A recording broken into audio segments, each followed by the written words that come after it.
Hi, it's Rosie. Welcome to CPA Career Path channel. Today, we are having a very special guest who just recently passed the CPA exam.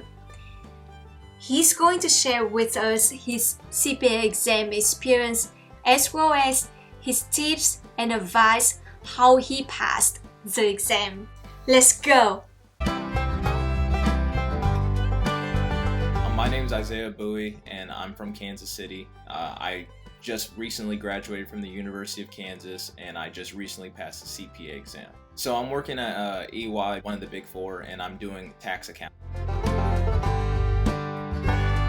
So I was trying to get done in 6 months, and it took me about 6.5 months altogether. COVID just pushed me back a little bit. Number one, I would say, in the beginning, looking at the Sims, because I had no clue. The very first time that like when I was doing FAR, I didn't even I felt so overwhelmed with the Sims, I didn't even look at them the first time. I was like, let me just go through everything else, and I just put the answers into the system. I would just put all the answers in the system and go, okay, now I got 100% on the software, so now that's good. I just wanted to see the 100% on there saying I completed a section, but I didn't really learn them the first time around.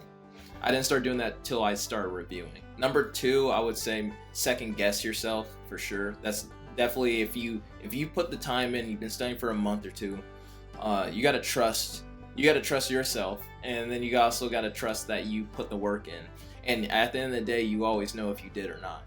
I felt like going into the test that I put my time in, I put my work in, and hopefully that'll be enough. So definitely I would say a mistake is second guessing yourself, especially in the beginning, because it's the easiest to second guess yourself. The first week was the hardest. Three, I would say a mistake would be, I guess I didn't really do this mistake, but I had friends who did, just not communicating or talking with other people. Lucky for me, I had groups of friends who are also doing the same thing I'm doing, so I would just reach out to them and talk to them. But I know some people who just didn't do that, and it made it just a little harder because you can't really compare notes or compare study tips or ways to do it. So I would recommend definitely, I think if you have the opportunity to reach out and talk to someone else, or go on a forum, or at least figure out a way to communicate with someone else in the same situation, definitely take it, because someone else might know something more than you do, and you can learn a lot from however way they're doing something. My number one advice would be to just stay consistent.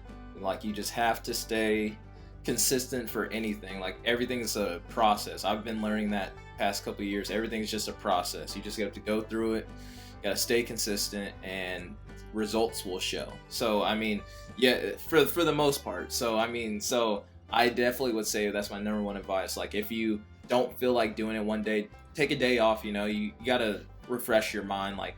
The Chiefs, we won the Super Bowl in February, so I went to the Super Bowl parade, and I did not study that day. I cannot study you don't know when the next time you're gonna win a Super Bowl. So I just went to that, and I figured, you know what, I'll make it up some other time. But in general, you don't want to take 2 or 3 weeks off or a month, because then that's gonna discourage you. Make sure you stay consistent, and usually progress will come. Good luck if you're studying for the CPA. It's tough. Good luck though. Well, we're in COVID, so I didn't want to do too much, but I definitely, with a close group of friends, we all just hung out and just spent some time together. It's been months since I hung out with people, and so it was a good way to just celebrate, being done and just moving on with my life and starting a new chapter.